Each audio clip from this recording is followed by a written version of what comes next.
Hello. എന്താടി? നീ എന്ത് ചെയ്യാ? ഞാൻ ഉറങ്ങുമായിരുന്നു. നിന്റെ സൗണ്ട് കേട്ടിട്ട് അങ്ങനെ തോന്നുന്നില്ലല്ലോ. നീ സി ഐ എടുക്കുന്ന വിളിച്ച കാര്യം പറ. അതെ, ഞാൻ ഒരു കാര്യം ചോദിക്കാൻ വിളിച്ചതാ. എന്ത്? ഞാൻ ഒരു ദിവസം മരിച്ചുപോയ നീ എന്ത് ചെയ്യും? ആ, ഒരു കാമുകിയ ഭാര്യയെ ചോദിക്കാതെ നല്ല ഫ്രഷ് ചോദ്യം നീ വെച്ചിട്ട് പോയേ. ഒന്ന് പറ പ്ലീസ്. നിനക്കിപ്പോ എന്താ വേണ്ട? നല്ല സിനിമാറ്റിക് ആയിട്ട് സാഹിത്യമായിട്ട് ഒരു സാധനം അല്ലേ? മതി മതി, പറ.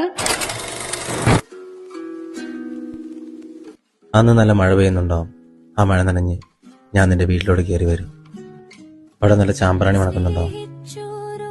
ആൾക്കൂട്ടത്തിനിൽ വെള്ളം മൂടി കിടക്കുന്നതിന് ഞാൻ കാണും. നിന്റെ അടുത്തേക്ക് വന്ന് നിൽക്കും. ആർക്കും കാണാത്തൊരു ചിരി നിന്റെ മുഖത്ത് ഞാൻ കാണും. തിരയില്ല. തിരഞ്ഞ ആളുകൾ ശ്രദ്ധിക്കും. ഞാനാരാ, നിന്റെ ആരാന്നൊക്കെ ചോദ്യം വരും. തിരിഞ്ഞടക്കുമ്പോ നിന്റെ ഉമ്മ എന്നെ നോക്കി നിൽപ്പുണ്ടാവും. മുറുകെ പിടിച്ചിരിക്കുന്ന എന്റെ കൈ നിനക്കുള്ള മഹറായിരുന്നെന്ന പോലെ.